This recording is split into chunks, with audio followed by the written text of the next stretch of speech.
It was a great first week of football. My favorite team got a dub. How about yours? I'm so glad the NFL is back, so without further ado, let's just look back at week one's biggest news and surprises. Like and subscribe, and let's get into it. The biggest news out of week one is probably injury related. 3 big-time players on playoff contending teams will be missing significant time, if not the whole season. Starting with probably the biggest deal, Dak Prescott. Whenever your starting quarterback goes down, it's going to make a big difference. But when it's a top 15 quarterback on what is usually a high-octane offense, then it can cause massive issues. Dak should miss between 6 to 8 weeks for a thumb injury that might require surgery. The backup quarterback on Dallas's roster right now is Cooper Rush. I expect that they'll look to make a move if they want to survive this stretch. Keep an eye out for Jimmy G, Andy Dalton, or Mason Rudolph as targets. The other biggest name to get hurt yesterday was TJ Watt. He was absolutely dominant for the Steelers in their victory over Cincinnati, but in his effort tore his pectoral muscle. Best case scenario, if he doesn't need surgery, he'll be out 6 to 8 weeks. He's seeking additional medical opinions this week, but if he does have to get the surgery, he will be done for the year. He was on his way to another Defensive Player of the Year award and leading the league in sacks in all likelihood. Huge blow to Pittsburgh. Honorable mention is Kyle Fuller tearing his ACL for Baltimore. He was a key part of their star-studded secondary. Losing him will definitely hurt their overall attack on defense.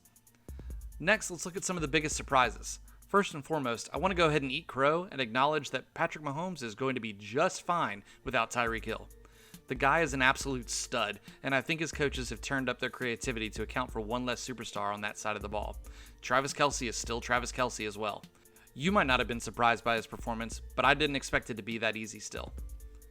We have to give a shout out to the New York Football Giants as well. They were able to come out of Nashville with a win. Saquon Barkley is back. He's like a leap year, only shows up once every 4 years, I guess.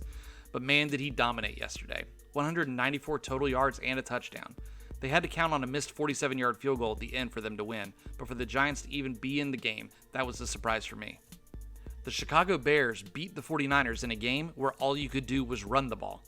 The weather was atrocious, and the most memorable image from the game was Justin Fields doing the slip and slide after they won. Neither quarterback looked great, with less than 300 yards passing between them. Elijah Mitchell got hurt and will be out for some considerable time as well, but the Bears won the turnover battle and put the ball in the end zone when it mattered. The 49ers are known for the ground and pound style of play, but it just didn't show up in week one. I expect that they'll bounce back. Possibly the most shocking stat of week one comes from the AFC South as a division. Not a single team in that division got a win in week one, and 2 of them played against each other.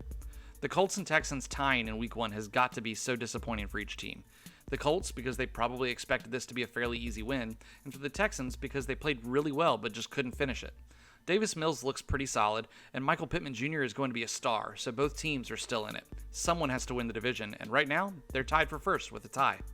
Thanks so much for watching. Let me know what you were most surprised by in week one down in the comments. I'll see y'all next time.